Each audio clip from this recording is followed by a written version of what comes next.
Uh-huh. I just feel like I've been around the block, ripping up fantasy stock, working around the clock. Look at the view from the top. Researching rookies a lot? No, I just be listening to pods, yeah. One in particular, I'm just a messenger, let me just pass on the rock.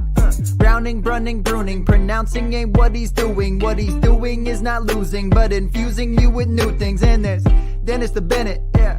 The man is a menace, yeah. Building a dynasty, some of the finest things. Promise you, you won't regret it. Sly as a fox, cultured in pop. Give him his props. Here is a thought, here is a box. And you cannot compare them at all, so don't even try. Careful with the news, but when you use a take, I take up Tony Fire, I mean Dyer, because anyone else is a huge mistake. Whoa, fantasy round table, fantasy round table, yeah. Fantasy round table, come take a look at the crown, baby. Hey, fantasy round table, fantasy round table, woo. Fantasy round table, come take a look at the crown, baby. Go.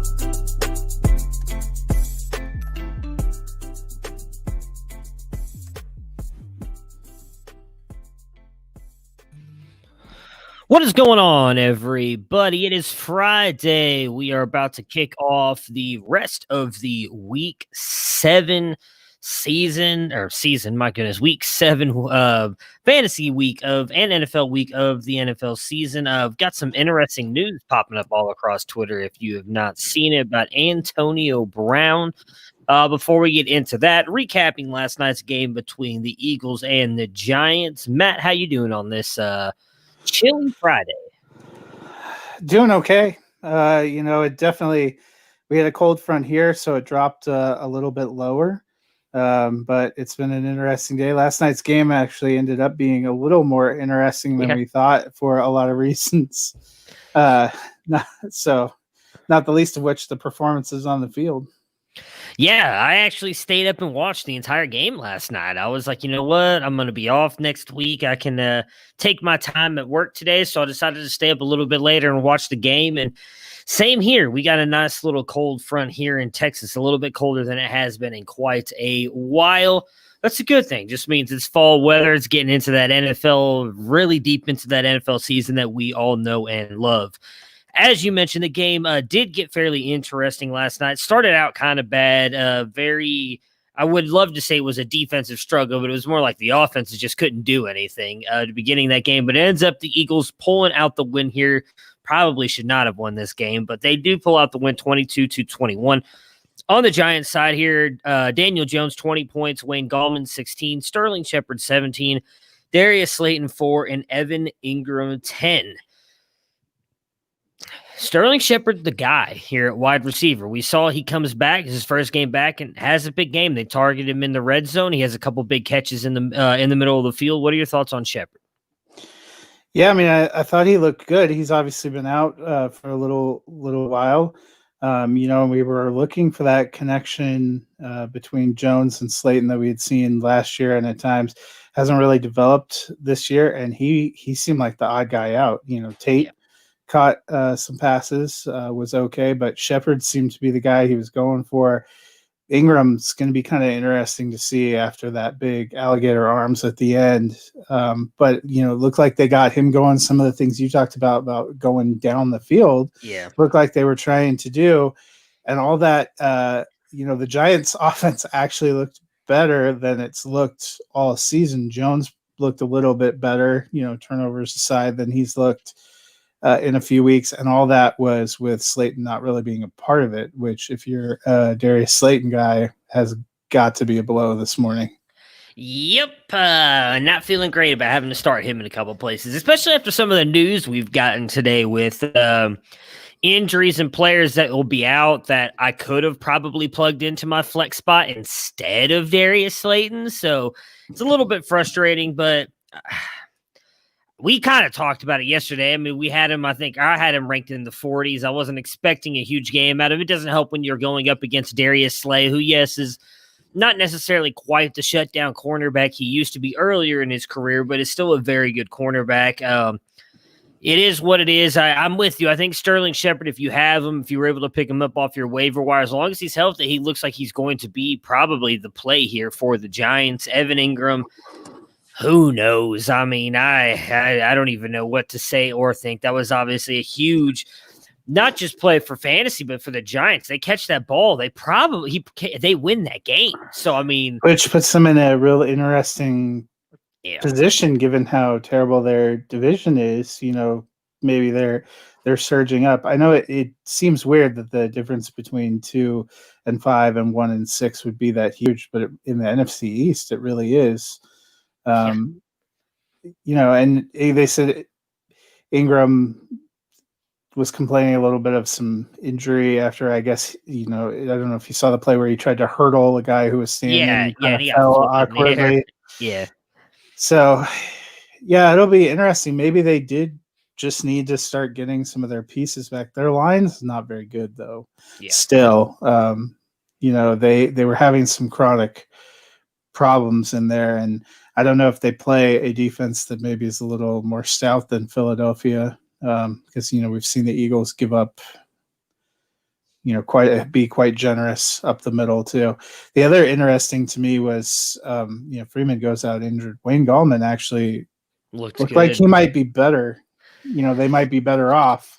Yeah, well, I'm interested in the Wayne Gallman talk. We can spend a couple minutes on him. We've seen this out of him before, though, where he comes in even before Barkley. He comes in, he makes has like a couple good games, and it goes back to that like guy who can only get you 4 points. So there are people I saw. There were some people in leagues that were dropping Freeman just based on he had the one good game, hasn't looked great outside of that. Now Gallman did look better than him last night. Are you trusting in that performance? Is it just one of those things where, because the Eagles' front is good, but I don't think their overall defense is very good. I mean, Gallman didn't look great until the end of the game. I don't know that their Eagles front actually is very good this year. I mean, Pittsburgh tore them up. Even week 1, Washington, Peyton Barber, who has looked terrible all year, gashed them in the fourth quarter and went for 2 touchdowns. We haven't seen him produce anything in any game outside of that. The Eagles defense in general, the Eagles team in general has not looked good. They kind of get bailed out last night. Now a great comeback effort from Carson on those drives, but I thought they kind of got bailed out from some sloppy play. You're right. The Giants probably should have won that game. They should have. If he can just hold a ball that's in his hands, I think they run the clock out. Yeah. Yeah, I have no doubt if Ingram catches that ball, game over. Giants win. On the Eagles side here, Wentz 27 points, Boston Scott 18, Travis Fulgham 12, Greg Ward 15, and Richard Rodgers, my guy, Richard Rodgers 14 points. Eagles, all things considered, there in the second half did look pretty good. I think you've got to give it up to Wentz.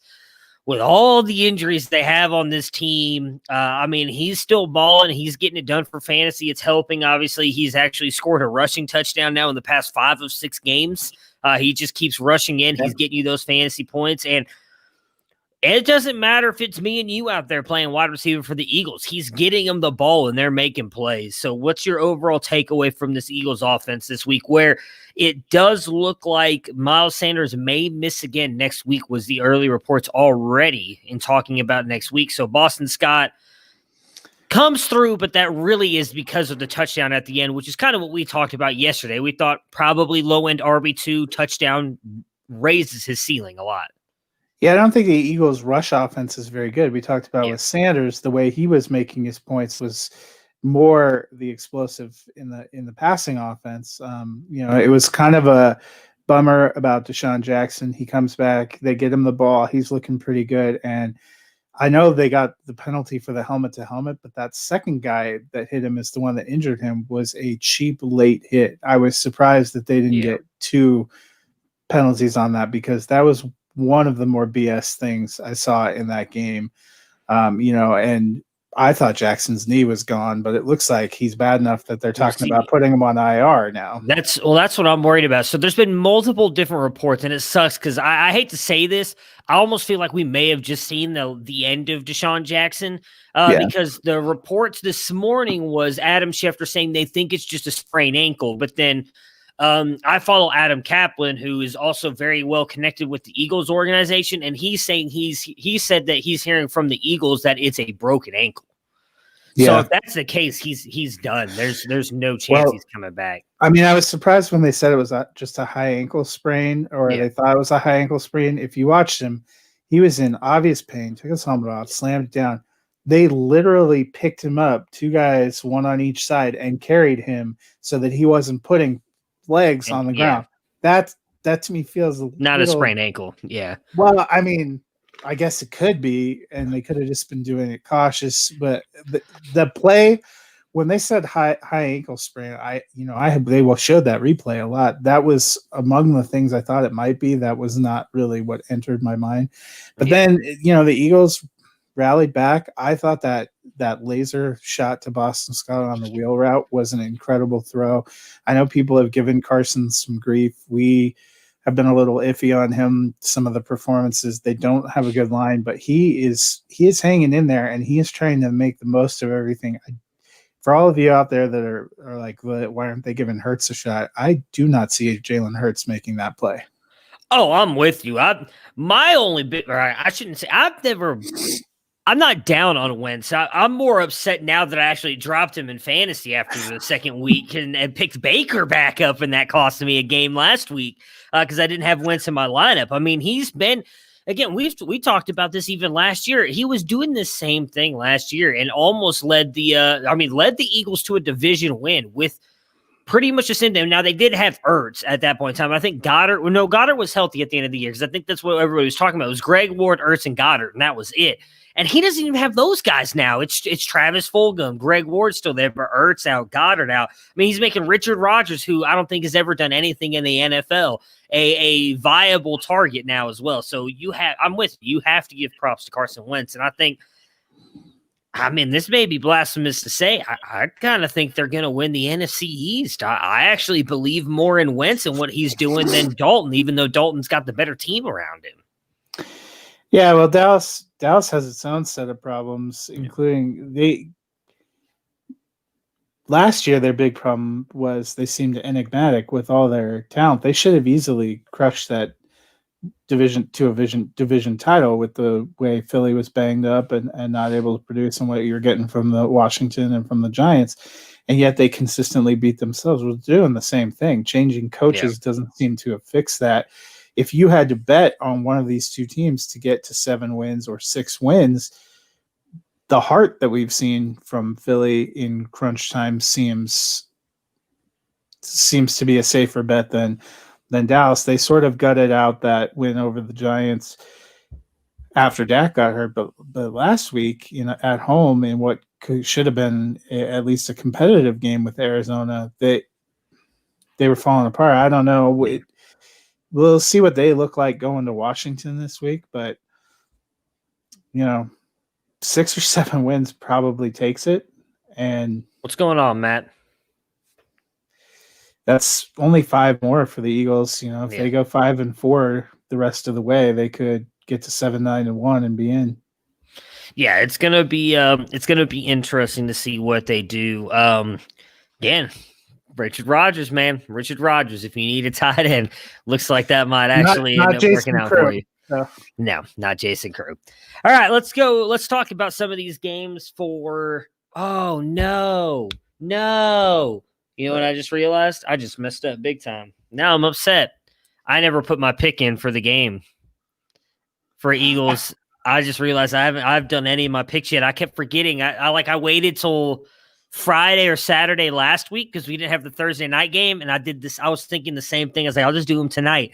I completely forgot to put a pick in. That's awesome. All right. Anyways, you are still leading Pigskin Pick'em, by the way. Well, I mean, now I just gave a free game away.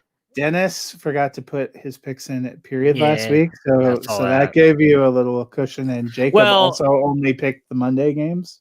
There was one that I wasn't in first place last I looked. I think I dropped to that's in our Rob jumped Discord. Me by 2. Rob's up by 1. Okay, well, he might be up by 2 now because I didn't even pick a winner. Great. Oh, that's frustrating. All right, Lions Falcons. So we did not have, as I mentioned yesterday, we didn't have some of our ranking stuff done. So let's see here. a fantasy broadcast around seeing people's thoughts. Awesome, man. Awesome. Well, if you have any questions, shoot them our way. We'll do our best to answer them as best as we can. So on the Lions and Falcons, Stafford, we have coming in as a QB1, Swift and RB2. I am the highest on him, but not by much over you guys. Peterson coming in as an RB3, Galladay, a wide receiver 1, and TJ Hawkinson, a tight end 1 this week. We saw Swift. We talked about possibly having the breakout game last week. What are you expecting out of them this week? Because I kind of feel like this could be that Matt Patricia, let's give Adrian Peterson the rock 30 times kind of game. Yeah, I mean, that's possible, but with the Falcons, it's a really friendly matchup to passing. They have been much weaker against passing game, and that's really not Adrian Peterson's bailiwick. So while I wouldn't be surprised if Peterson gets most of the carries, I think Swift will actually get some passing game work. It seems like Galladay, and Hawkinson are kind of guys they're focusing on. The strangest part of their passing offense has been Marvin Jones, who had seemed like a pretty reliable, sneaky value, a guy you can get in the wide receiver 5 territory that ends up being a wide receiver 2, but he actually looks like he's a wide receiver 5 now. Yeah, it's insane how much he's just disappeared this year. He was a guy that we were talking about really the past couple of years is always floating in between that like end of wide receiver 1, high end wide receiver 2 area, and just couldn't. He's done absolutely. Has he even scored 10 points this year for fantasy? No, and even games when Galladay was out, it seemed like you would give Marvin Jones a bump. We've seen for the Saints when Thomas was out, Emmanuel Sanders, Traquan Smith get a bump. It just hasn't really been the other receivers, and I wonder if that's part of why the Lions have struggled a little bit. Oh, this news story. We'll save it when we get to that team. It just makes no sense to me whatsoever. I'm all in on Swift. I think Matt Patricia is coaching for his job right now, and I don't see any way possible you can go back to Peterson after what you saw out of Swift last week. He proved he's the better back, not just rushing the ball with the big plays, catching the ball. They did actually use him down in the red zone last week as well. In my opinion, he showed he is better. If you want to win games, you have to have your better players on the field. I still think Peterson will be involved. But again, I talked about this in a Discord channel. I may have said something on Twitter on the podcast. I don't remember. I put out a thread. I know I've mentioned it before, a thread on DeAndre Swift at the beginning of the year that talked about this exactly. Every time that they've done this, and once that rookie starts showing that they're better and has that one big game, the roles switch and they go heavily on the rookie, they get about 63 to 64%, which is, again, not great. You want to see him get that 70 to 80 share. But it doesn't always work for every team. There's not as many bell cows in the NFL as we think now. So even if they can get that with Swift, I think you're good to play him moving forward. I do think that he comes in just as you guys have him as well. RB2 at worst to flex play this week. On Atlanta's side, we've got Ryan as a QB1. Dennis has Gurley as everybody has Gurley as a running back 1. Ridley a wide receiver 1, Julio a wide receiver 1, and Hurst a tight end 2 for Dennis, but tight end 1 for you. So are you expecting Atlanta's offense to get a little bit more back on track this week against a Detroit defense? Yeah, Detroit's defense, you've been able to put up points and to get some good fantasy performances against them. They have not been incredible, especially against the passing game. Atlanta had a couple tough games offensively right before Dan Quinn got fired. They seem to get fired up again. Last week, we've seen that with Houston. The team will look at a little bit later that they've been a little fired up offensively since their coaching changed. And I don't think it's a terrible matchup. I think given with their defense, they're always going to need to score points. Julio obviously looks like he's back healthy. I think that makes a difference with him and Ridley, and it probably helps Hurst a little bit. The more weapons they have out there, the harder it is for offenses just to focus on him. Yeah, from your mouth to God's ears, because I need Hurst to come through for me big time. I'm not happy with him struggling. But yeah, Julio was removed off the injury designation as well today, so that, in my opinion, means he's fully healthy, obviously moving forward. So that's good news for that. And I'm with you. It definitely looks like this could be a shootout in the making. Hopefully Hurst comes through. I have no doubt Julio and Ridley do. My one fear with that would be if it is so pass heavy. I mean, I guess Gurley's still likely going to get the goal line work if they can't get it in through the air, but I wonder if that does hurt Gurley's value a little bit if they are doing a lot more work through the air compared to on the ground. Yeah, that's true. I mean, it could hurt him a little bit, but I still think it's a pretty good matchup, and they seem to be giving him goal line carries, which is always something that's helping. So who's a good tight end on the bottom half of rankings league this week? Might break out Tanyan, but he might be injured. Let's see here. I can pull up my ranks really quick. A couple guys that I would target if you can. I mean, Richard Rodgers was a guy we talked about yesterday. That actually did end up working out, or I talked about him yesterday. Harrison Bryant and David Njoku are very interesting for me. Austin Hooper out. We'll talk more about that when we get to Cleveland. But he's actually having appendicitis surgery, so that's something that could keep him out for multiple weeks. I would not be surprised if he ends up just going on the IR and missing 3 weeks. I think that it would be more Bryant than Njoku because Bryant, I think, matches more of Austin Hooper's skill set, but it might be Njoku just based on him stepping up next. Another guy that I like that I've been talking about a lot, I know Matt likes him as well, is Darren Fells when Jordan Akins is out. It looks like Akins is going to be out again.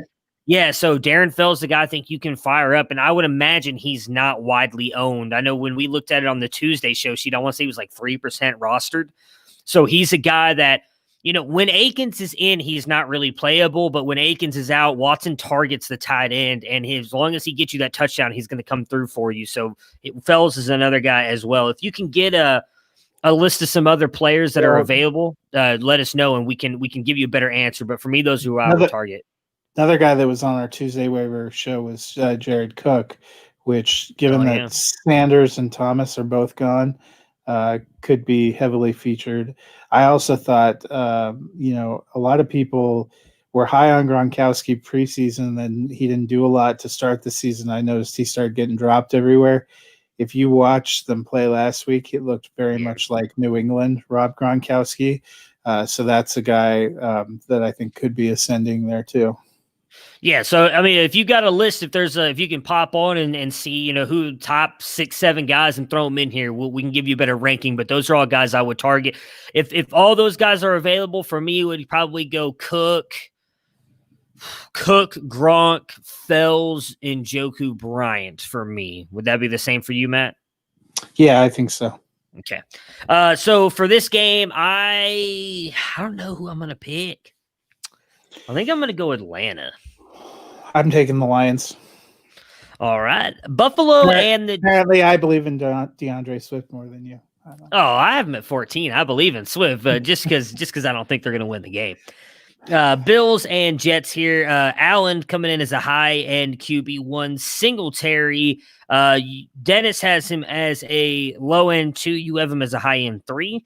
Zach Moss, a 3, Diggs, a wide receiver 1, and then Cole Beasley, a wide receiver 3/4. A couple slow games here for Al in the past couple weeks. Are you expecting a bounce back here against a really bad Jets defense? Yeah, nothing gets you back on the right ship than playing the hapless New York Jets. Yeah. They don't look good. I know Darnold is potentially tracking to play, but still not thinking the Jets are a stout test. I think it'll be good for the passing game. We just haven't seen anything from Singletary or Moss, so it's hard for me to justify putting him up. You'd like to believe that Singletary could be a running back too, but he had 5 points last week. Yeah. I think he had 5 points the week before that too. Like he's not been good the past couple weeks. Yeah, he's only had a couple of decent games. So really, to me, it's Josh Allen, Diggs. If I'm looking for a flex, I'm popping in Beasley, and that's about it. John Brown got ruled out, so really deep league flex might be Gabe Davis, who we've seen have a couple of good games. Yeah, I want to see Allen run a little bit more if possible. We kind of talked about this on the, I think Tuesday show because they played that early Monday night game. I do think that's affecting him a little bit here, but I'm with you. Should be a huge bounce back game for Allen, back up into that 20+ point game. For him on the Jet side, P. Ryan, a low end 3 or high end 3, low end 3 for both of you. Frank Gore, same thing. Jamison Crowder. So here's the interesting thing. I know, Dan, you have him ranked high. I have him ranked. I don't have him ranked because it looks like he's going to miss this game. He got added to the injury report late. I know. There's a lot of talk that he's likely going to miss. So if he plays, he's in your lineup, even with Sam. Sam Darnold and him have a better connection than obviously him and Flacco, and he's still putting up points with Flacco. But that is something you need to watch. He hasn't been ruled out like some of the other players have that we'll talk about, but they were talking about it today that he got onto the injury report late Thursday, which is never a good sign. Looks like he's likely going to miss the game. If he misses, obviously you can't play him. If he doesn't, I am playing him. Sam Darnold, though, as you just mentioned, is tracking toward playing. Let's assume Crowder is out. Any faith in playing Darnold with him? This is his first game back against a good Bills defense. I had Darnold ranked QB 25 out of the 26 we have available. Yeah, anyway. I think I had him at 24. So I assume he's the QB3. I'm not. Nope, I'm 26. I had him at 26. I take that back. Yeah, So, I think I dropped Kyle Allen below him just because I'm not wild about Kyle Allen. Yeah. But neither am I, but I actually put Kyle Allen as 24 because I think even though he's not good, we saw at times last year he could make plays against bad defenses, and that's what Dallas has is a bad defense. So I put him ahead of Foles and Darnold. I think the only thing I'm not really excited to play any of these players if Crowder's out. I'm probably not playing a single jet this week. But what I'm interested to see, so we saw Gore was still more productive in terms of fantasy points last week, but P. Ryan got many more, more snaps and seemed like he was getting more opportunities. If we can start to see a shift, this obviously is not a great matchup to be trying to establish yourself because Buffalo has actually got a very decent defense. But, if we could get a sense that P. Ryan was starting to, it was about the midpoint in the season in Buffalo where Singletary started to eclipse Gore last year and Gore started to fade back when Singletary started to step up. If we can start in the next couple of weeks seeing evidence that P. Ryan's going to step up there, I still think there's, high-end RB3, low-end RB2 value in somebody who's going to be the running back there, especially if they're going to catch passes, which is not something we typically see from Gore. Yeah, I'm if Crowder's out, I'm bailing on everybody on the Jets here. There's nobody, and I do agree with you though on everything you just said there with Gore and P. Ryan moving forward. Any shot you're taking the Jets here? No chance. I would play no one before a Jets player. Isn't Mims back? I don't think he's been activated yet, on IR. But he should be back soon. I like Mims, but I'm going to be honest. I don't know even him coming back is going to help this offense that much. Well, you're talking about a rookie that got no offseason and now is significantly behind the curve in terms of getting regular season snaps in an offense that's sort of a train wreck. There's no guarantee that he would start over Perriman when he comes back. So then he's trying to rotate in. Well, that's if Perriman can stay healthy because he's dealing with a knee injury as well. So it's one of those things where neither him or Crowder can stay healthy on the field. There's no guarantee he jumps Jeff Smith at this point in time or that's Braxton true. Berrios. Yeah, I mean, you have to work yourself in.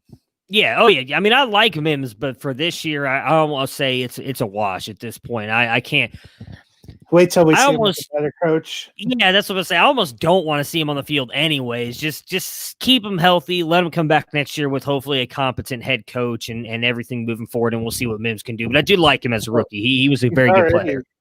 Among rookies, I feel like he's already moved a little bit into the buy low territory because people were taking him. Some people were up there grabbing him as the fifth wide receiver or fourth wide receiver off the board, and we haven't seen him. So for those of you who like to get deals and not give up on people, I think there's going to be an opportunity with him. There could be an opportunity with Pittman, who was somebody people were really high on that unfortunately gets trapped in an offense that can't pass and injure. Yeah. Yeah. I mean, I always suggest trying to trade for rookie wide receiver, especially a year after them. Like I traded for Paris Campbell this year. Now that hasn't looked great because he went back and got injured again, but he had a great first game before he went out and got injured again. But if Pittman and my goodness, Campbell Mims could be a don't buy play, low, buy low again. again, yeah, Pittman and Mims don't play, they could be really buy lows. Edmonds or Gio Bernard in PPR this week. Bernard by a mile. Yeah, I mean, I like Edmonds. He's getting work, but Bernard is going to get. Well, that leads us right into the game we're about to talk about because I'm picking the Bills as well. So we'll just start with Cincinnati side. Cleveland and Cincinnati. Burrow we have as a QB2. Gio Bernard, I have the highest out of everybody here. So Dennis has him at 23. You have him at 15. I have him at 12. I think he's going to be a wide receiver, running back this week. Your team has actually been pretty good against the run, though. They have, but I'll tell you why I have him that high here in a minute. Boyd, 20 and 22, so right there in that wide receiver 2 range. Higgins, wide receiver 3, and AJ Green, don't even worry about it. So Mixon is out. We found that out earlier today. Gio Bernard is in. The reason I am so high on him is you are right. The Browns are very good against the run. What they are not good at doing is defending any kind of running backs out of the backfield. Bernard, I think, has, for the most part, made his name in the receiving game coming up. Now, he's still a good runner, but not the best runner. They don't have anybody really else behind him. I know they've got Travion Williams, and I was trying to remember who the other back is because I know they have somebody. Oh, it's Samaje Perine, Samaje Perine, that's right. There's no chance I'm taking that dude. But I'm sure Perine will get some run, but as long as Bernard stays healthy, we've seen this out of him. He's come in for Mixon in the past couple of years, and he always puts up that 1 or 2 big game before either he gets hurt or whatever, Mixon comes back. So for me, it's easily Bernard. I expect this to kind of be a shootout like it was back in week 2, and Bernard should get a lot of work. I mean, you are rolling the dice a little bit here with Bernard because they did shut Mixon down in that game. He did not have a good game. Now, granted, Mixon didn't look great moving or really at the beginning part of that season. But for me, I think you have the higher upside with Bernard over Edmonds because Edmonds is kind of capped by Drake as well. They moved AJ to the slot last week, though. Yeah. AJ Green's going to have to go a long way to get me to believe in him again after the roller coaster of the last 3 years. Yeah, I mean, I guess he could do something. In the slot, he's going to avoid Ward. Likely means he's going to avoid Terrence Mitchell, so he will have the better matchup. But I just I don't see it this week. I mean, with the way Garrett and them are going to be getting to Joe Burrow, even in week 2, I guess granted that would kind of defeat what your point was that he was in the slot because I think he did play outside most of the time in week 2, but they didn't really target him much in that one either. I honestly think the reason they got him so involved last week, we talked about it on Monday, is because I do think that they want to trade him. And so they're trying to kind of up his stock a little bit because you're not going to get much for AJ Green right now. On Cleveland's side here, I guess it shouldn't be expected. I'm the highest on Mayfield. I have him at QB 15. Both Dennis and Matt have him as a low-end QB 2. Hunt, a high-end RB1. Odell, I am the lowest on, though, surprisingly. Dennis has him at 25. You have him at 19. I have him at 31. I'm not big on Odell this week. And then Jarvis Landry, low end 3. I'm sorry. Yeah, high end 3 for you, low end or tie end 4 for Dennis. Are you expecting a bounce back game for the Browns here? Yeah, I mean, I think that they'll look better than they did last week, and they hopefully will get back on a winning track. I would think Kareem Hunt, if I remember, Hunt and Chubb had huge games when they played. They rushed for 250 yards combined against Cincinnati. So I think Hunt will do pretty well. I thought they got OBJ a touchdown in that game, too. They did. That was trying to get him going. What was that? That was the Odell should have had a massive game against them. So that was the one where they rolled out and threw him the touchdown that I honestly kind of think he was down on the one, but whatever. I'll take the touchdown. That was when he fell, caught it like knee going down on the one. Then he did have another play where he beat the defensive back, but the defensive back pulled his jersey back, and the ref didn't see it, and they didn't call, but he was wide open. Then they didn't pull the jersey back, he would have scored. I don't know what to think. My biggest fear is, and I probably shouldn't be as high in on Baker as I am, but I just can't quit him. I'm worried about he's talked about all week. I've been following it very closely and them talking about it, and he keeps talking about how the ribs are bothering him more than he likes at this moment. That does worry me. He keeps saying that it's hard for him because everything feels fine until he gets to the follow-through part. Well, that's where it's starting to hurt him. He's not going to be able to put that zip on the ball that he usually does. He's already having an issue hitting guys accurately. So that's what kind of worries me here with this, because I do think Cincinnati's played better since those first 2 weeks. They've played they played every team tough so far. Well, and that's why I thought a sneaky deep might be Dearness Johnson, because if they can get up and they're churning the running game like they were in the last game, you'll have more of a situation like what you had in Dallas where Hunt's going to get a ton of work, but they have to spell a guy every once in a while. Yeah, and I mentioned earlier when we were talking about the tight end question, so Hooper, appendicitis, he's having surgery today. I know people have gone through that. That can be something where you can bounce back in a week, and sometimes that takes longer. So I'll be curious to see what happens with him. I personally think he's likely going to get put on the IR and just be given the 3 weeks. Now, maybe they play it week to week. If they do that, it's going to be hard to pick between the two, but I do think Njoku or Bryant has some serious fantasy value. We saw them try to get Bryant involved in that Bengals game. It was actually the interception Baker threw to Bryant in that game to try and close it out is what kind of let Cincinnati get back in it. I personally like Bryant. I think he's the better play, but Njoku has been there longer, so maybe they go with him. I see the Denver stuff. You think I'm assuming Tim Patrick is going to stay hot with his connection or take a step back? Well, I think he's their best receiver. Yeah, I agree. I picked him up in a bunch of leagues, so still with Denver, I'd say wide receiver 3. Yeah. All right. Who are you picking to win? Bengals or Browns? Browns. As am I, which is insane to think that the Browns will be sitting at 5-2. As long as they don't play the Steelers and the Ravens, they've been fine. I know. All right, Dallas and Washington. For Dallas, Dalton, we have as a QB2, Zeke, RB1, Cooper, a wide receiver 2 for Dennis. Oh, I'm sorry for both of you. Man, I need to really stop. Okay, overthinking this.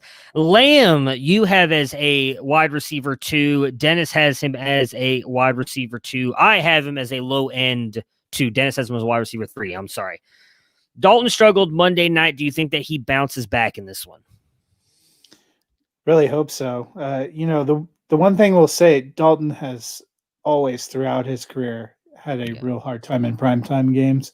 So I'm not hitting the panic button yet. He obviously was not incredibly inspiring, but you still saw, from a fantasy perspective, if you're not a fan of the Cowboys, you just need them to do well for your team's purposes.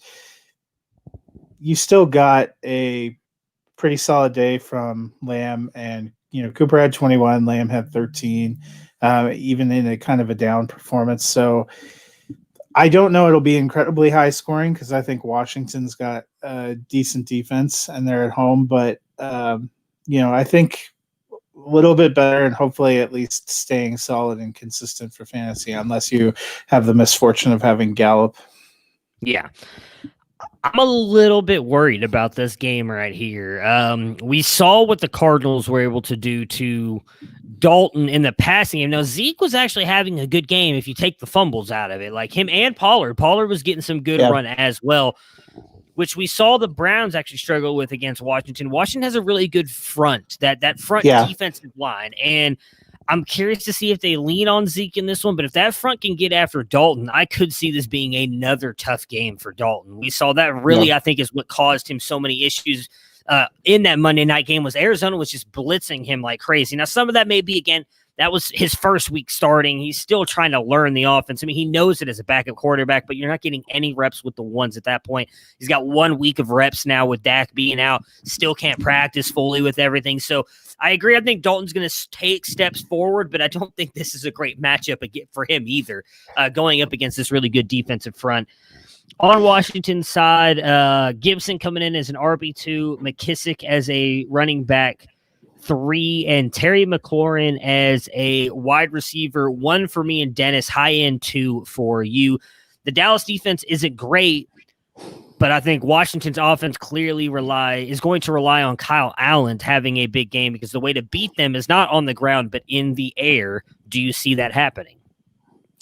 First of all, let me say I did not realize that J.D. McKissick had wide receiver eligibility on Sleeper. Oh, I'm sorry. Today. I thought I said wide receiver or something. So no, he has wide receiver eligibility on Sleeper. So I was like, oh, fascinating.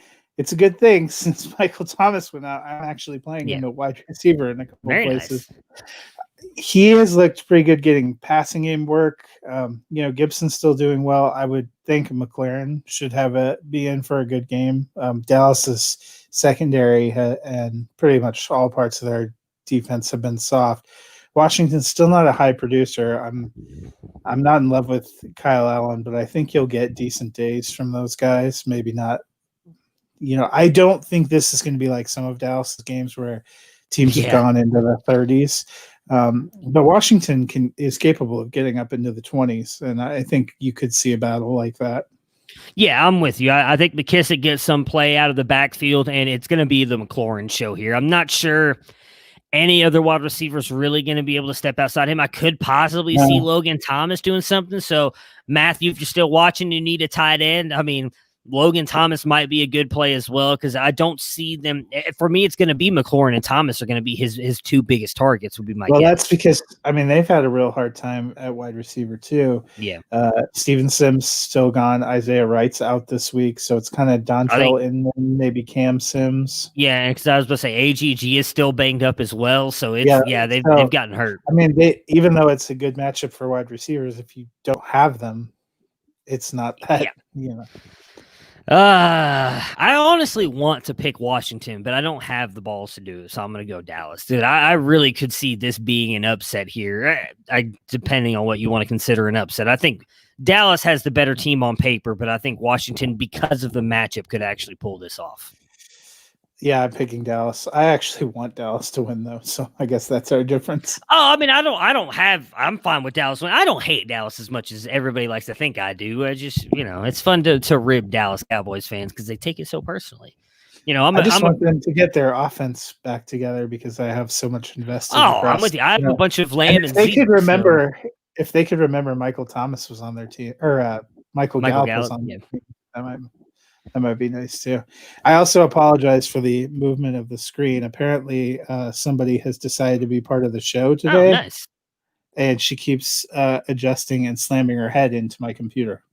I'm assuming that Logan Thomas and the Cleveland tight ends are available. I take Njoku. I know what you said about Brian. That's who I have highest. I just feel like Njoku. If I'm betting among those 3, I'm taking him. Yeah. I'm not like. No, I have Njoku higher than Bryant. Now, I have Bryant ranked this week. I have him at 23. Let me see where I have Thomas, but I'm pretty sure I have Njoku the highest. I think I have Njoku almost as a tight end 1 this week. Yeah, I had Hooper as a low end tight end 1, so. Oh, man. No, I don't. I actually don't have them that far off from each other. No, I have Njoku at I'm going to have him at 13 by the end of the day, more than likely, but I also have Logan Thomas at 16. So they're only 3 spots apart. But we've seen Njoku get seriously involved in this offense. As long as he doesn't drop the ball, he's going to be big. So I would go Njoku as well. I think he's going to be good. That's not true. Don't believe Mary Kay. She's an idiot. He came out and refuted that. Wasn't almost that like season? No, it came back up again this past week after the loss Monday. I think when everybody was kind of piling on about how bad Baker was. Mary Kay Cabot, who's one of the beat reporters for the Browns, came out and said that Njoku has walked in and demanded a trade again this morning. And then he literally he quote tweeted it on Twitter and said, "I did not ask for that, nor did my representation ask for that. This is untrue." I don't think he comes out and says that if that's not untrue. I don't think that Whether he wants to go or not, they're not going to move him right now. He has no value, and they already have his 5th-year contract. He's going to cost them a whopping $1 million next year. They're not going to move him. That's even more reason to play Njoku this week, because if he does actually want to get traded, you have to look like you're valuable to other teams. He hasn't done anything this year with no Hooper. This would be an opportunity for him to play his butt off. Even if you thought he really did want to get traded, that would be I agree. More reason that you'd want to fire him up. Yeah, well, that's what I'm saying. Like, they're not going to trade him because he has no value whatsoever right now. Like, you're not going to be able to get anything for him because he hasn't shown anything in over a year now because he was hurt all last year as well. So, yeah, he's not, whether the dispute or whether the trade rumor is true or not, he's not going anywhere, at least right now. Houston and Green Bay. Aaron Rodgers, we have as a high-end QB1. Aaron Jones, as we have coming in at RB2. I have him at 3, so we're all very high on him. Devontae Adams, high-end wide receiver 1, and then Bobby Tonyan. Dennis has him as a tight end 1. Both you and me have him as a tight end 2. Obviously, last week was a bad week against a very tough defense in the Tampa Bay Buccaneers. Not so much with Houston. Houston's got a defense that is very fantasy-friendly. However, there are reports now that Aaron Jones may miss this week. He was sat out of practice today. I don't want him to miss either. I love Aaron Jones, but he's out of practice today. And then we had Matt LaFleur coming out and making comments like, I trust A.J. Dillon to be able to step up in his spot. Kind of makes me worried about Aaron Jones. So let's, I guess, start there. If Aaron Jones misses, are you plugging in Jamal Williams or A.J. Dillon? Because I'm going Williams. Yeah, Jamal Williams. But if you don't have Jamal Williams, if Aaron Jones misses, I'm actually going to have a dynasty team that's probably starting McKissick and Boston Scott as its starting running backs. Hey, there you go. Could end up winning, though. Boston Scott had a good game. You never know. I guess I have Philip Lindsay, too. I know, dude. You can't. This has just been so brutal for the top end guys. Yeah. Like, you don't replace Michael Thomas's production. You put a guy in who's going to give you some points. You don't replace Aaron Jones' top end production. You put in a guy who's going to give you some points. This fantasy season, man, has been rough. And we haven't even gotten to Sunday morning where we could wake up to like 3 positive COVID tests or something. It's just, it's so much. I know Dennis said embrace the chaos in our chat when somebody put that, but I'm more in your camp where I'm like, this is brutal. He says embrace the chaos because he's like winning in all of his leagues. I'm over here like I'm struggling to get a win every single week, and then losing out on all these players is not helping me. And that's been the fascinating team. Like if you have a team that had a lot of top end stars, you're probably struggling mightily this year. If you had a team that you were trying to piece together, some of those pieces all of a sudden have become incredibly valuable week to week, and you've won. I have a team that I look at the roster and in 16 team, and I think it needs dire help. I'm 5-1. I'm like, I don't understand. Yeah. I didn't add TRE. I don't know who Trey is. Is it something for the Packers we were just talking about? I don't know who. Not 100% sure who that is, Matt. Because their fourth running back is Tyler Ervin. Oh, I'm good. I'll go Jamal Williams or A.J. Dillon. I mean, Irvin looked good in that, was it week 1 that he actually stepped up because everybody was panicking about Aaron Jones because him and Jamal Williams were actually getting a lot of run. But nah, I mean, Jamal Williams is not a bad back. He's actually looked better this year, I think, than he has his entire career. Traquan Smith. Oh, we haven't gotten to New Orleans yet. But yeah, he should have a massive game with the players they have out there. But we'll get to New Orleans here in a minute. On Houston's side, Watson, high-end QB1, David Johnson, a running back 2, Will Fuller. I actually have him as a top 13 play. Dennis has him at 16. You have him at 24. Cooks, a wide receiver 3, and then Darren Fells, a tight end 2.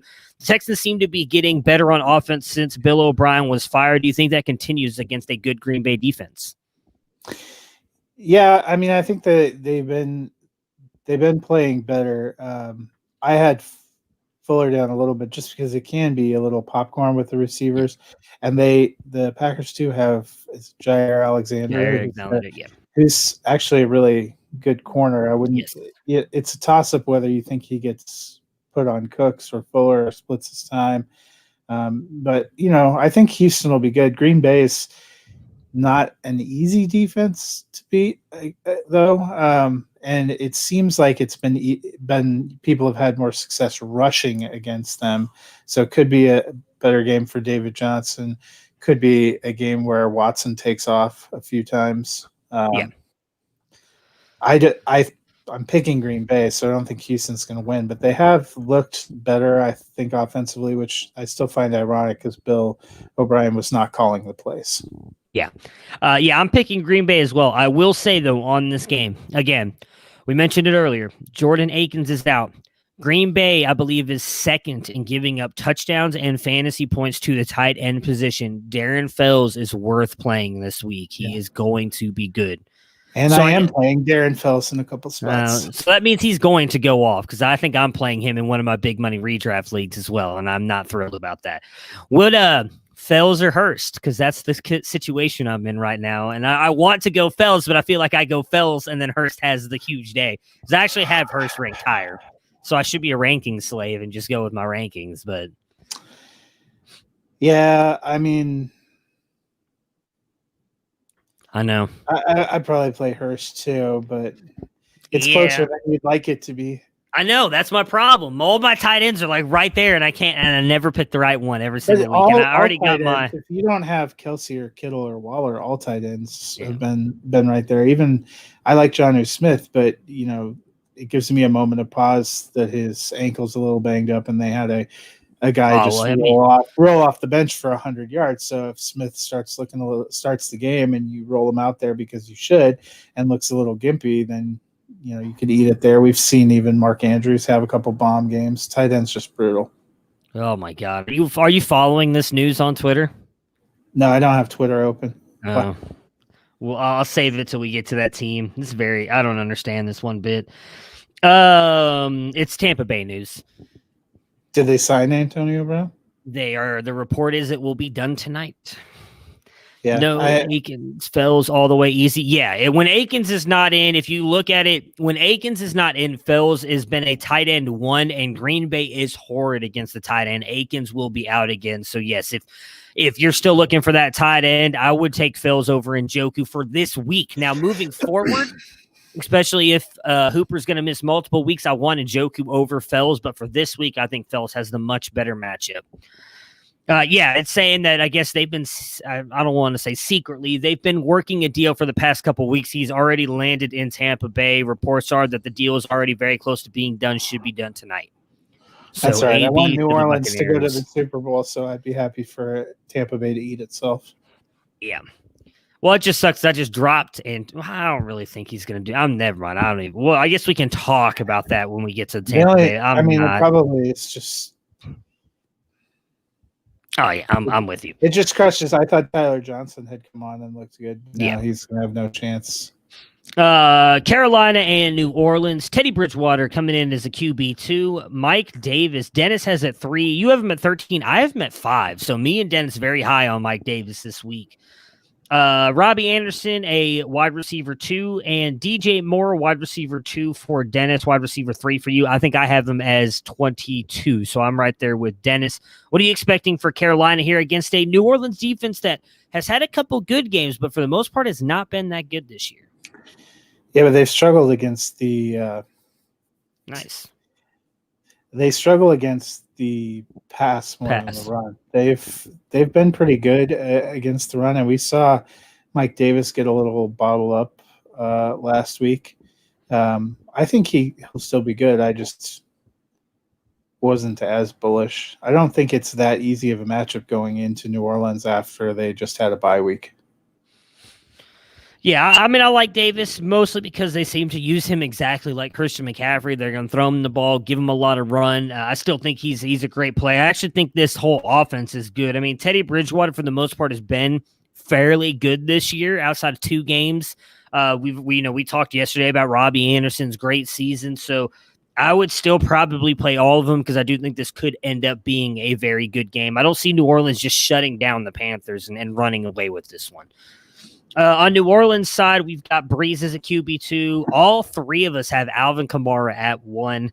And then Jared Cook. Will he move up at all for you? So right now you have him at 11. Dennis has him at 13. I had him at 6, I think. So I'm probably not moving him up. Yeah, I had him at 4. So I'm not moving him up any, but I did rank it after knowing what I knew. You guys did not know that Michael Thomas and Daniel Sanders are both out of this game. Yeah, and I put, I would probably move Traquan Smith to be in the wide receiver 2 territory. I think he'll be good, but because he's the only receiver, they're going to be able to focus on him. Deontay Harris is not incredibly imposing, and I can't even remember. I think they have Benny Fowler behind him.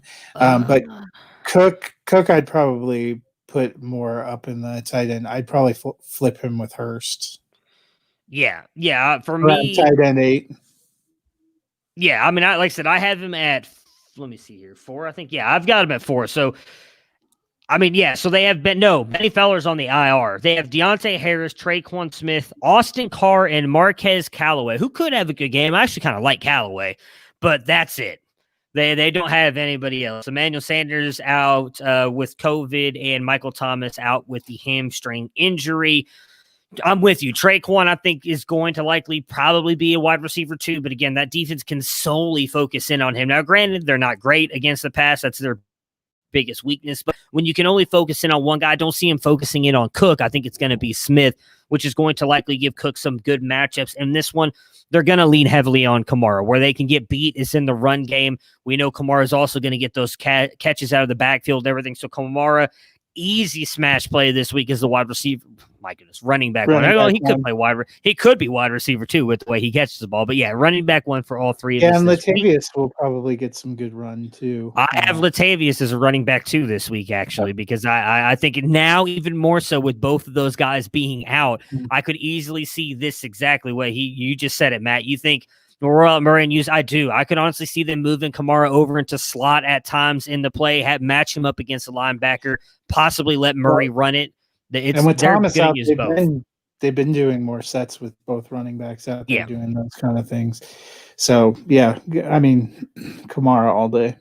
Yeah, Kamara, and I honestly think depending on how hurt you are running back, like Matt was just mentioning, you can fire up Latavius Murray too. I have him at 26, so just outside of RB2 territory, but I could see him jumping up into the RB2s. I think both have a good game here.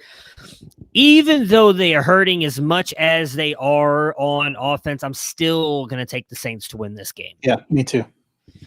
Next up, Pittsburgh and Tennessee, one of the better-looking matchups on paper right now. For Pittsburgh, Big Ben, we have as a QB1, James Conner, RB1, Juju.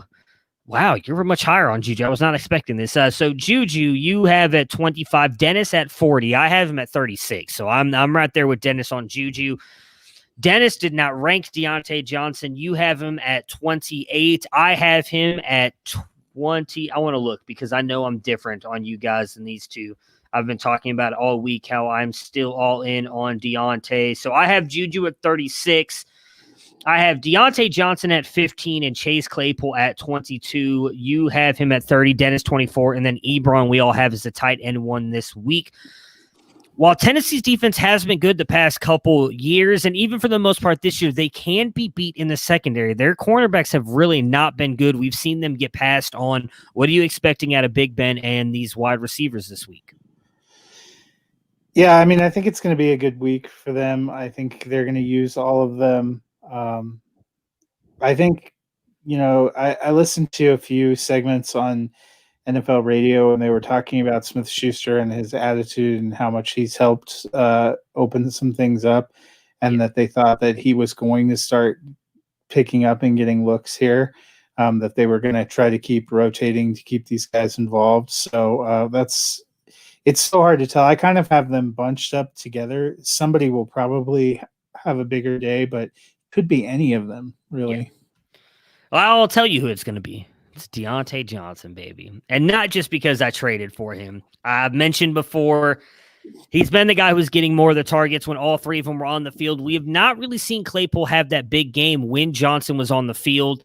I do agree with you on the Juju thing. It's actually one thing. It's why I love Juju so much, and it sucks because I want to see him succeed. We both talked about how much we liked him last year.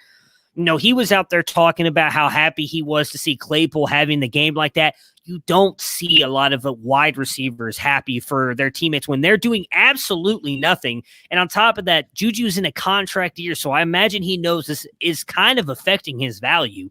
And yet he's still out there celebrating the success of his teammate, the way that he is. I love Juju, but I think he's just kind of been relegated to the third guy on this team. We talked about it a little bit on Tuesday. Not that I want to see him leave Pittsburgh, but I'd love to see him go somewhere where he will be the 2, because I don't think he's necessarily a 1, but that he'll actually get some focus around him. But if I had to pick one, I'm going Johnson, because not only do I think he is going to be their 1 moving forward, all these teams also know what Chase Claypool has been doing the past couple weeks. And I do think they're going to start keying in on him a little bit more, where maybe that wasn't the case the past couple weeks. But he's been on fire, so he's a guy you now have to watch out for. So for me, I am going Deontay Johnson to have the best day here. Situation like you see with DeAndre Swift, Claypool is a monster. He is a monster. There's no doubt about it. The speed and his size combination, you can't teach that. There's no teaching. Doesn't matter how good of a route runner you are when you have that size speed combo. But there are ways to shut him down. We've seen it happen. I've seen it happen in college. We saw it happen earlier in this year. I would not be surprised. I still think he gets you 10, 11 points. I'm not saying he gets you 0, but I could see Claypool getting shut down a little bit in this one. On Tennessee side here, Tannehill we have as a QB 1 for the most part. Henry, a running back 1. A.J. Brown, a wide receiver 2 for Dennis, wide receiver 1 for you and me. Jonnu Smith, AB is just signed. Holy crap, that was quick. Okay, so he just now signed. It's a done deal. Jonnu Smith, 16 for Dennis, 4 for you. I have him at 4 as well. Obviously got banged up in that game, but he was a full participant in practice today. So to me, I think if you're a full participant, clearly your ankle is good. You're good to go. Are you expecting him to be good here? I think it's a great matchup for him. So, yeah, I mean, Pittsburgh's still got a decent defense, but I think both these teams are going to be coming out strong. And we've talked about it. The core 4 there for Tennessee has just been rock solid all season. So, and I know this is going to be disheartening for you, but there was news earlier today that there's a chance that A.J. Brown may miss this game. He's been missing practice as well. He was limited. But did you see? He's off the. He has no injury designation. Okay. I have him on a couple of my ESPN teams, and his Q went away. Okay, He's cool. no I know yesterday he missed practice, so I was like, okay, maybe there's a shot, because I know some people were talking about. So if that's true, then that will kill me. That work league where I picked him up. He, Godwin, and Thomas I had plugged into the lineup in a game that I'm favored to lose, and they were all showing Q. Thomas obviously dropped out, but if I lose those guys, I don't know what's going to happen. Oh no, is that game already started? What game? Wisconsin game. I thought it started at 7. I'm going to be a little upset now. I wanted to watch it. Okay, it does start at 7. Never mind. No, 7 p.m. Central. It's 7 p.m. Central. That's good. I'm excited to watch that game. I think Tennessee is going to struggle to run their starting tackle when out. Oh, yeah, 100%. I'm not expecting Henry to have a huge rushing yard game. I think he gets like maybe 60 yards rushing. But when they get down in the red zone, they just hand the ball off to him. They'll do those play action plays that usually go to Jonnu, which I'm cool with because I've loved Jonnu all offseason. But Henry will get you a couple touchdowns. He's going to come through for you. By hook or by crook, Henry is he's going to come through. I am taking Tennessee. I think Tennessee's going to win. Interesting. All right, good. Yeah, fuck the Steelers. Sorry for any Steelers fans. Although, for the sake of karma, Pittsburgh should get the win because they got boned on their schedule because of Tennessee. Good. Yeah, I hope they get boned again this Sunday. I hate the Steelers. All right. Tampa Bay and Las Vegas. We'll save the Antonio Brown news for a minute. Obviously, that doesn't change anything for this week. I think we could actually save it probably for next week because Brown is suspended for 8 games. This is week 7. he's not even Yes. eligible next week. It'll be 2 weeks before you can even see him. Yeah. So, well, I just want to we'll touch on just a smidge here. We'll start with Las Vegas. So, Carr as a QB2, Jacobs, you and me have him as an RB1, Dennis an RB2, Waller high end, tight end 1. There is one concern with this game as well. So, obviously, Trent Williams out with COVID. The entire offensive line, Trent Brown, the entire offensive line on the COVID reserve list. The reason the NFL moved this game from the Sunday night game to the afternoon game is in case they have to postpone this till Tuesday. So you need to watch out for this. Now, everything I saw from the guys like Schefter and everything said that they'll likely make that announcement by sometime early Saturday. So we should hopefully know before Sunday mornings, but if not, still watch that. That being said, I know John Gruden did come out and said that he thinks all of them will be good to play. I don't know if that means Brown as well. I think he's talking about the rest of the offensive line. Yeah. So what does that do for you? Because this is a ferocious defense. Yeah, I mean, it gives me a moment of pause. Hopefully they can get some of those players back. They already were a little banged up on the front, but, it's unfortunate too because I thought the Raiders really played probably their best game in a while when they beat the Chiefs in week 5. They seem to have kind of an emotional high. Going into a bye week, you have to put that on a shelf. And then coming back out, but they're at home. I think they're going to be fired up to play. I'm thinking they're going to get quite a few back. If you find out that they get none of their offensive linemen back, or the bigger fear for me too is they said Brown wasn't wearing his contact tracing tracker when he was going through the building, so they were having some trouble remembering who he came in contact with. Offensive linemen could come in contact with any piece of the offense, but I'm still hopeful. Yeah. On Tampa Bay's side here, Brady coming in as a QB2 for Dennis, QB1 for Dennis, QB2 for you. Julio, Ronald Jones, and RB1 for all of us. I have him at 6 this week. I'm all in on my guy, Rojo. Godwin, a wide receiver 2 for Dennis, wide receiver 1 for you, wide receiver 1 for me as well. Evans, a wide receiver 2 for all 3 of us, and Gronk, a tight end 1 for all of us. Gronk, we talked about it a little bit on Monday. Monday, how he looks like he's starting to come back. Yeah. Is he a must start for you at tight end now every single week? I think so. It looked like the old Gronk Brady connection. He said he was feeling better. They have been trying to get him more involved, and I thought that looked really good. I mean, that guy is a weapon in the red zone. He's huge. That was always the big thing when he was in New England too. So between him and Evans, those are probably a couple of decent touchdown bets down there. Does Ronald Jones continue up his hot streak? Las Vegas can be beat on the ground. We know. Just 3 years too early on my Rojo call here, but it's coming through. The only thing stopping potentially Ronald Jones is coaching. Yeah. If they decide they're going to give snaps to Fournette and stuff. I thought Jones looked better than Fournette when they were playing together in terms of making most of his opportunities. He's looked great since. So as long as they keep giving him the ball, I think he's going to keep producing. Yeah, okay, so I do just want to touch on it. We will save more of the fantasy talk for probably Tuesday because he's not going to play this week. As Matt mentioned, he's got the 8-game suspension, so he can't technically come back week 9 because all FDF does that is, the 5 days you have to wait, but he'll get that now that he signed the deal. He's going to have to sit for 2 more weeks. So COVID-wise, he does not have to worry about anything unless he tests positive. So he'll be able to be in the building by week 9 because with suspension. Actually, that's a question I have. I don't think you can practice when you're suspended. No. Yeah, that's what I'm saying. No, he can't practice, but with Blake Bortles, when Blake Bortles signed with the Broncos, he couldn't actually show up to the building though for 5 days. You have to have the consecutive negatives. So that's what I'm saying. He doesn't have to worry COVID-wise about not being able to show up. He can't show up until week 9 though, because yes, you're right. Unless when you're suspended, you cannot show up. Now they can send him the playbook. I don't know if they can do Zoom stuff. I would assume no, but he can't show up in the building unless he gets some kind of waiver that they. My God, why do I want to call him? You might be able to do strength and conditioning.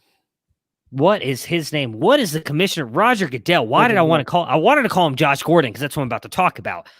Josh Gordon did get that waiver his last year in Cleveland, but that was completely different situation than what Antonio Brown's got going on. So I don't think he's going to get that. I don't think this is going to mean much for fantasy. He did only get a 1-year deal, so maybe it's something to kind of boost his value back up for another run at free agency next year. We can save the talk for more about it next year, but yeah, you're not getting him for at least 2 weeks right now. Probably hurts Scotty Miller. Probably hurts Tyler Johnson. I think Godwin and Evans have tried to stay on the field. Well, I mean, that's the thing. They have too many things going on.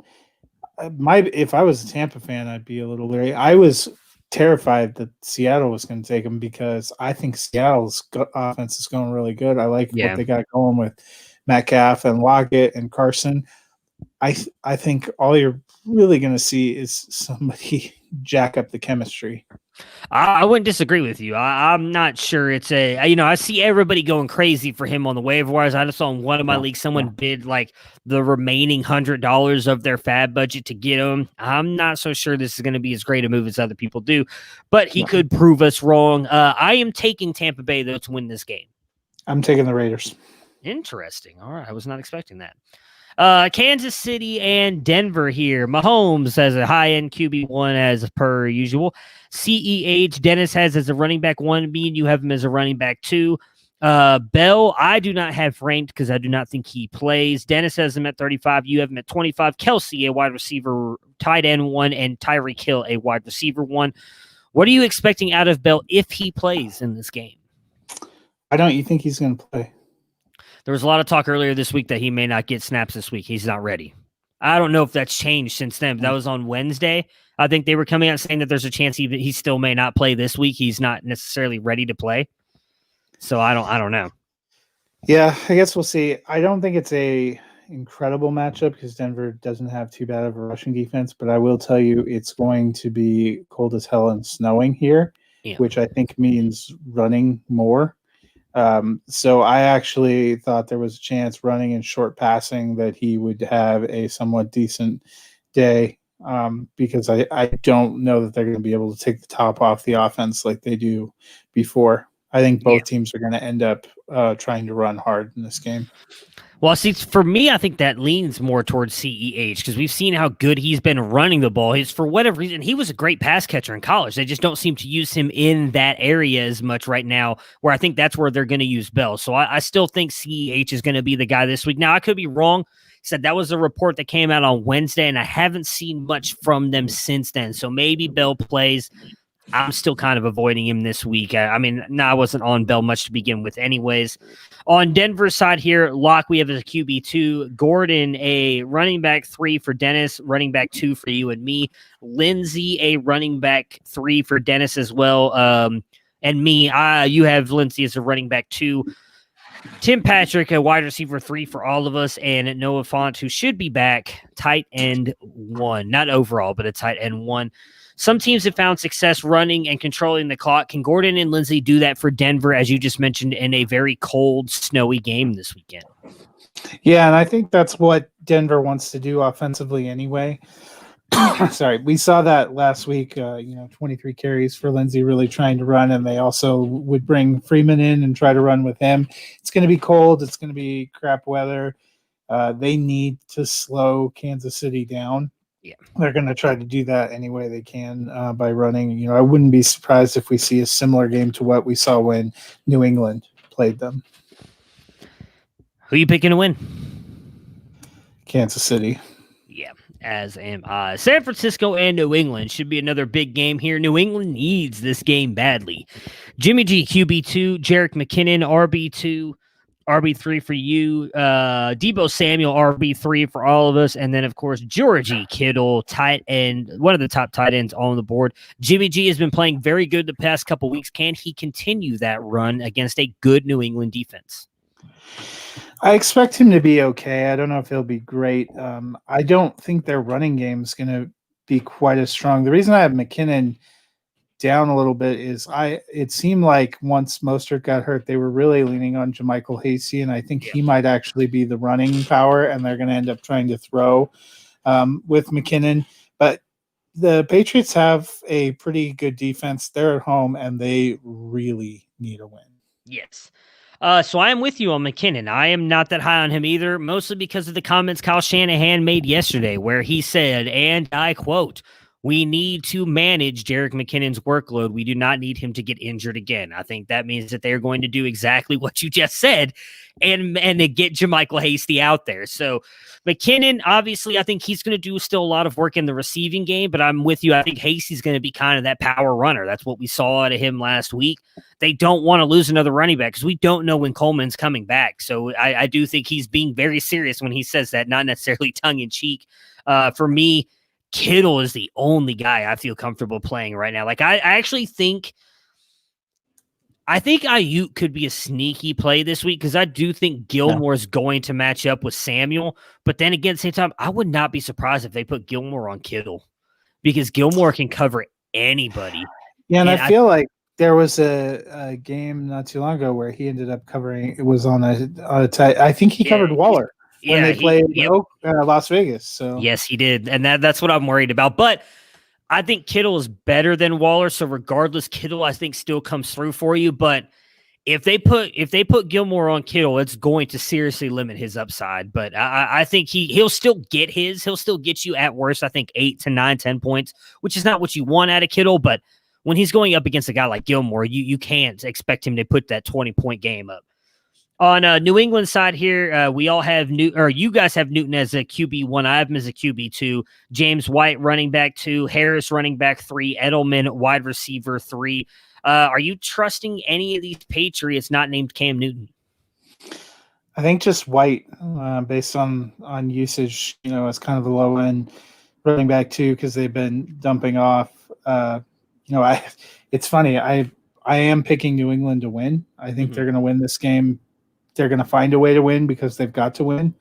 But Cam has really been the only reliable. Damiere Byrd could catch a few. N'Keal Harry could catch a few. Last week they used Izzo at tight end out of nowhere for a few, but nobody's been really great, and it's really hurt. Edelman was for years just a bankable commodity, and he's not anymore. Yeah. Like I said, I'm not even that sold on Newton either. I mean, I have him as a QB2. I think I'm at 15, so 5 spots below you two. You guys both have him at 10. But he didn't look great last week, and maybe that was some of it just coming off the COVID reserve, playing a good Denver defense, but did not look great in that one. So their line's not great, so that's kind of trouble. But for as bad what's going on, ISO? He still gave you 19 points. That's why, he seems to find a way to get it done. Oh, yeah. I mean, I'm playing him. I'm with you. He's the only one. I trust him. And I'd love Damian Harris to do something after I traded for him, but nothing like that's going to happen. You know what? I'm going to take the 49ers. I think that New England just continues to struggle. Yeah, we just talked about that. We're not neither one of us are very sold on that being a very big move for fantasy, but I know a lot of people are high on this. I think it just kind of muddies the waters even more than it already did. You can't play him for at least 2 weeks, assuming he comes back and plays in week 9. Tampa Bay has that crushing week 13 bye. Yeah, I mean, you're talking about you're hoping you get AB back for pretty much the fantasy playoffs is what you're hoping. So and he returns to the AB of AB old. Yeah, probably a little AB. Rusty weeks 9 and 10. Maybe you get something 11, 12. He's gone for the first week of the playoffs. And, All right, Jacksonville and the Chargers. Wait, you said, are you picking New England, right? Yeah, I picked New England. Okay, yeah, I'm going. This has been a crushing show for me on who I have to pick. There's a lot of them. You are not the only person. There's a lot of people high on it. And I get it based on AB's talent, but I don't think it's going to work out the way some people do. Jacksonville and the Chargers here. Minshew we have as a QB2. Robinson running back 1. Chark, me and you have him as a wide receiver 2. Dennis has him as a wide receiver 3. Chenault, wide receiver 3, and Cole, wide receiver 4. I think Cole is actually the better play this week. I have him up at 28. I have Cole above Chenault too. Chenault. Yeah, Chenault I had at 52. Yeah, I'm all in on Cole continuing to have a good game. Although I do think it's good news. Chark was completely removed off the injury list today, which means I would assume his ankle is finally good to go. But we talked about this Tuesday. He's been being used differently in this offense than he has the past couple of years, which I think hurts him. What are you kind of taking away from this wide receiver core against a very good Chargers defense as well? They've played a lot of teams tough. I'm using him as trade. Maybe too many mouse. Yeah, I would use him as trade bait too if you can get someone to buy in on AB. I mean, Cole has had the best touchdown luck. Chark should still be the most talented, but just hasn't always risen above. And Chenault is a gadget player. Somebody's going to be good. I'm kind of with you. Cole has seemed like the steadiest play, but also might have the lowest ceiling of the three. Yeah. For the Chargers, Herbert, we all have as a quarterback 1. I have him at 5 this week. I'm all in on my guy, Herbert. Justin Jackson, RB2, Joshua Kelly, an RB3, Keenan Allen, a wide receiver 1, Hunter Henry, a tight end 1. I'm surprised you guys don't have Williams up here. I have Williams as a wide receiver 2 this week. Antonio Brown is back. We are not as sold on him. I feel like everybody's coming in here to talk about AB. We are not as sold on him being back with Tampa Bay, though, as some others are. I think a lot of mouths to feed. You likely can't get him back till at best week 9, maybe week 10, based on him being out this entire time. Week 13 bye. You're kind of asking a lot of him. In redraft, at least. Dynasty, we'll see, because I do think he'll likely, if he plays well enough, will get another contract. But redraft league, I think you're asking for a lot out of a guy who's maybe only gives you 3 games this year. It's not in my opinion looking good for him. But will Herbert get his first win as a starter? And what are you expecting from this offense against a poor defense?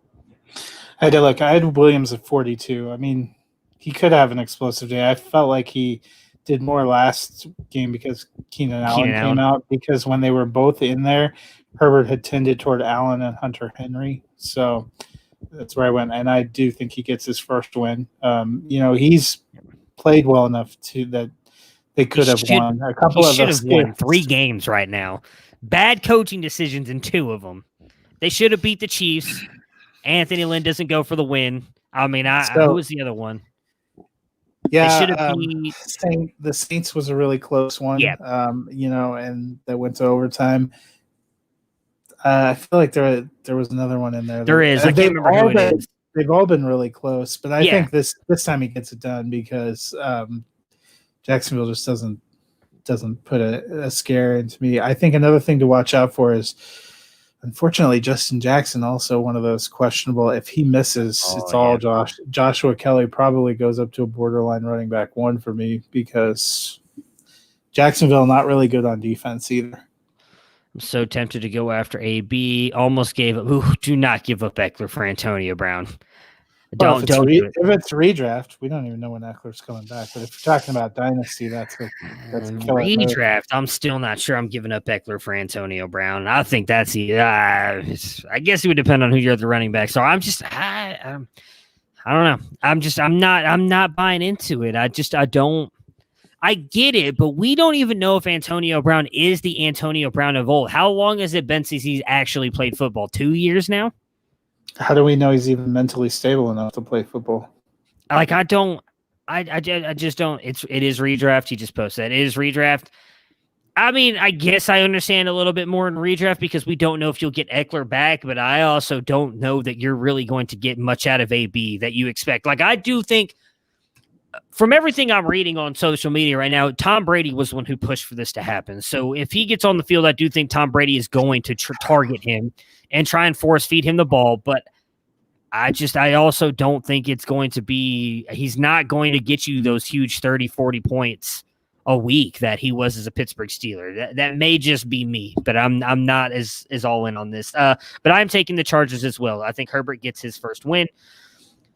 Seattle versus Arizona. We have Wilson coming in at QB1, Chris Carson as an RB1, DK Metcalf as a wide receiver 1, and then me and you have Lockett as a wide receiver 1 as well. Dennis has him as a high end 2. Will Seattle keep rolling here against the Cardinals? Yes. I think the week off helps them, and they've been going great guns on offense because they've needed to, and I think they still will. Yeah, I'm with you. You're starting these guys nothing. He would be used as my flex. I would start him. We'll see. Yeah. I mean, You guys could be 100% right. I've been wrong a lot this year. So you guys could be 100% right that Higby is going to have a lot more value than I think.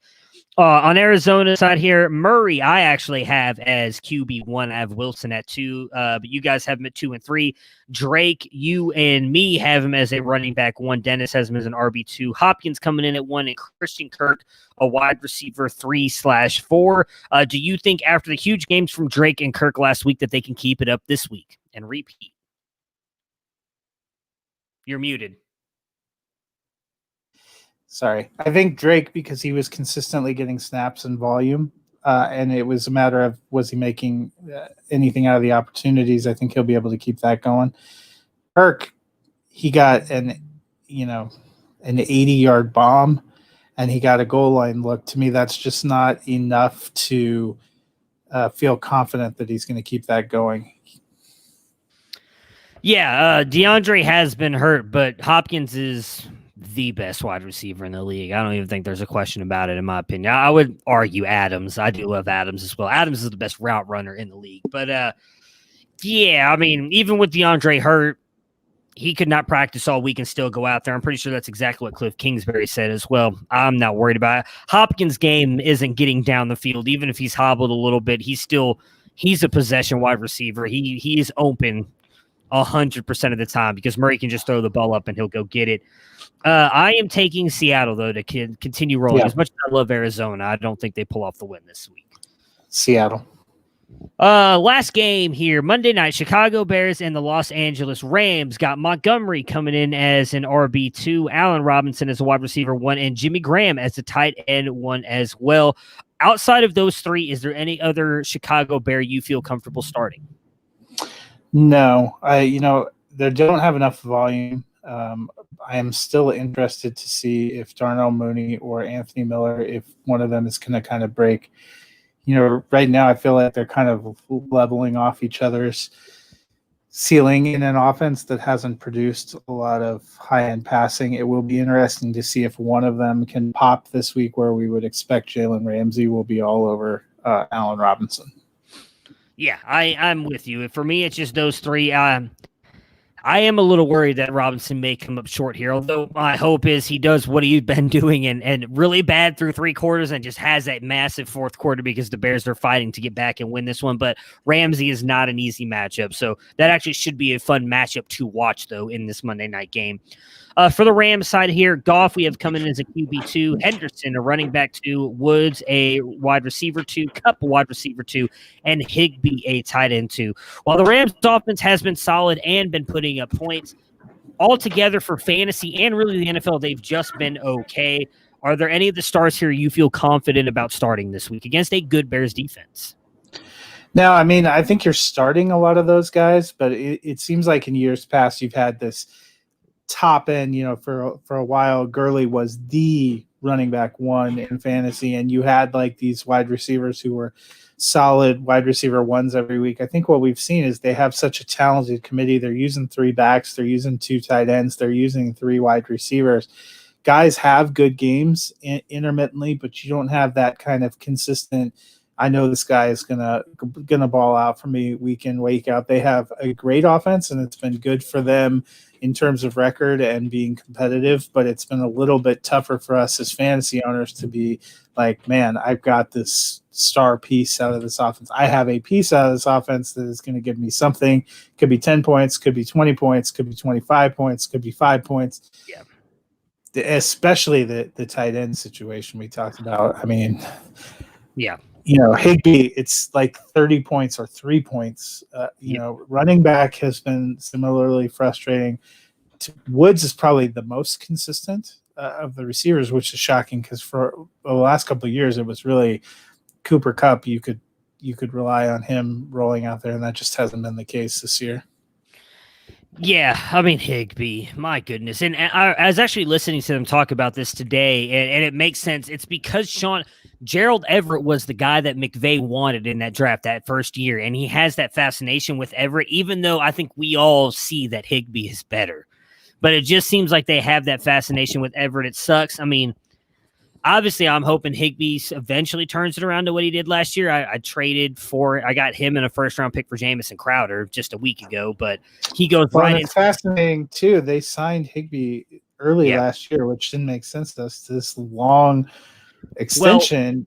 What I think then it made sense more at the end of the year, and you're like, okay, well, they finally figured out, and they're going to use him, and he's the third guy, and then we're back to tight end purgatory, and they even drafted a guy. I mean, I'm waiting for them to start toting out Bryson Hopkins just to screw everything up.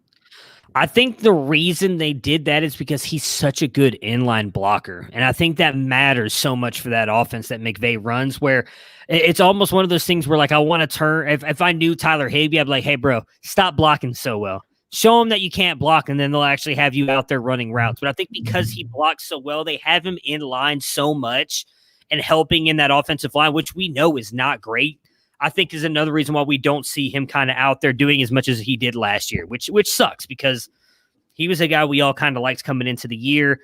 I am going to take the Rams to win this one, though. I think it's going to be a close game, but the Rams pull it off. Yep, I took the Rams too. All right, so that will do it for us today. If you guys play daily fantasy, Thrive Fantasy, go on there, use promo code GEEK. You will get $20 back on a $20 deposit. Helps us out, makes us look good. You can follow Matt on Twitter at Nighthawk7734.